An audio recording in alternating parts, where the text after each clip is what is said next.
Puto Instagram.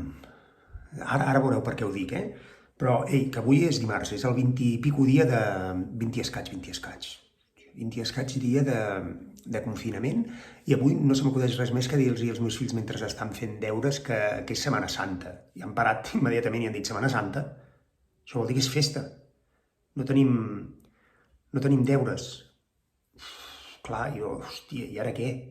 Els dic que de moment els deixem en suspens, però que ho hem de parlar amb la Mariona, que està en unes videoconferències. Però és veritat, és Setmana Santa i no haurien de fer deures o no haurien de fer menys. Però clar, m'han dit que en farien menys i dic, hòstia, si en feu menys els acabaré fent jo, perquè ja en fèieu pocs. Bueno, pobres, passen el que estan passant, Vale, ja està. Un parell de coses. Hòstia, és que avui... els que em coneixeu ja sabeu que parlo molt de nostàlgia, no? Perquè com que tinc 47 tacos, a punt de fer-ne 48, tinc un imaginari, doncs em venen coses al cap. Aquests dies els meus fills estan enganxats a Padres Forzosos. Van venir de Madres Forzosas, que és la nova, i van tirar enrere cap a Padres Forzosos, que si us recordeu, és una sèrie dels anys 90, tipus Coses de casa, que era de l'Steve Urkel, i Primo Valky, ara no recordo com es deia aquella sèrie, molt cutre, però anys 90, que pels de la meva època ens semblava que els anys 80 eren cutres. Recupereu coses dels anys 90, són els nous 80, sí, és el mateix, si hi ha ombreres, hi ha pentinats crepats, hi ha el mateix. Si em sembla que els 80s i els 90s van ser el mateix, van ser 20 anys de locura d'outfits. Recupereu Padres Forzosos a Netflix, ja veureu. A veure, hem passat del paper higiènic a la cervesa i el vi, que això és com metafòric, és com dir, hem passat d'estar cagats a de perdidos al río. O sigui, hòstia, ja, si tenim el cul net i hem de morir, almenys que sigui torrats, no? Si no, no s'entén aquesta bogeria per la cervesa i pel vi.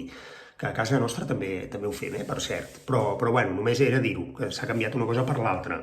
Què més? Ah, sí, que si seguim així, com acabarem? Paper higiènic? Cervesa? Vi? Què queda? Cocaïna? Heroïna? Crack? Vull dir, és com que dintre del nostre cap és, ja que estem aquí, ho tirem tot per la borda. No sé quan trigarem a arribar al crack, però veig que d'aquí 15 dies sortiran notícies a aquest respecte. Una altra cosa, què és aquesta bogeria de fer pa? La farina i el llevat s'han acabat. Si va sortir l'altre dia el Jaume Barberà dient que feia pa també. El Jaume Barberà fent pa d'espelta i no sé què més va dir que feia. Al tanto amb el pa. I clar, llavors passa el que passa, no? Que l'Insta-Live acaba sent com una metàfora de la nostra vida. Al matí la gent penja un pilot de píndoles, hi ha gent que li posa píldores, Què és píndoles? Píndoles, em sembla que és píndoles, en català, Pompeu Fabra, ja m'ho direu. 30.000 píndoles formatives de tot.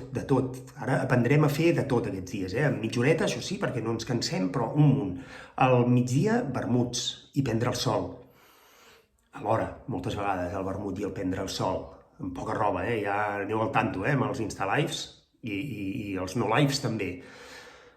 Després ens ensenyen a fer pa, després ens ensenyen a fer pastissos, tots molt sants, carrot cake, pastís de pastanaga, però llavors hi fots nocilla, perquè queda més bo. I quan ja has acabat amb tot el menjar, llavors arriben tots els vídeos de gimnàsia. Però clar, com deia ahir, no li diuen gimnàsia, perquè ara resulta que... Ara us ho diré, tot el que hi ha o el que he trobat per gimnàsia. Tots aquests vídeos són per cremar tota la merda que ens hem begut i ens hem menjat durant el dia. I aquesta gimnàsia, ara se n'hi diu yoga, pilates, tai chi, yoga lattes, crossfit, zumba, aquagym, el tanto amb l'aquagym a casa i les banyeres, no prengueu mal, adaptive strength, body pump, spinning, gap o gag, perquè la pes de piernas o la C de cames, depèn de si sou castellans o catalans, gap o gag, body combat. Però què és aquesta merda? Abans hi havia gimnàsia, i prou. Us en recordeu al col·le, que feien gimnàsia? Al meu col·le, fins i tot els profes de gimnàsia de vegades venien sense xandall. Al tanto, Que és com que el profe de mates vingués amb xandall. No te l'imagines. Pues això passava al meu col·le. I al tanto, que ara hi ha outfits per cada una de les coses. Tu no pots anar igual a fer zumba que a fer body pump, i no pots anar igual a GAC que a Tai Chi, o que a Pilates, que la gent et mira malament. Coita, va amb roba de Pilates a fer Tai Chi, vaya loser, noob. Abans tenies el xandall de fer gimnàsia i les bambes de fer gimnàsia, i les bambes de carrer, i els xandalls dels 80 no són els xandalls d'ara, no us enganyeu, que ens els posàvem pensant que semblàvem raperos, i si eres molt prim, semblaves un puto yonqui, i si eres gordo, semblaves el puto Torrente.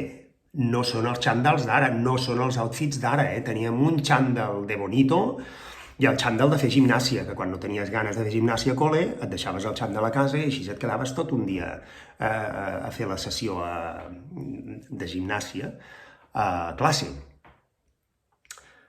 Per cert, puto Instagram, perquè ens passem tot el dia a Instagram.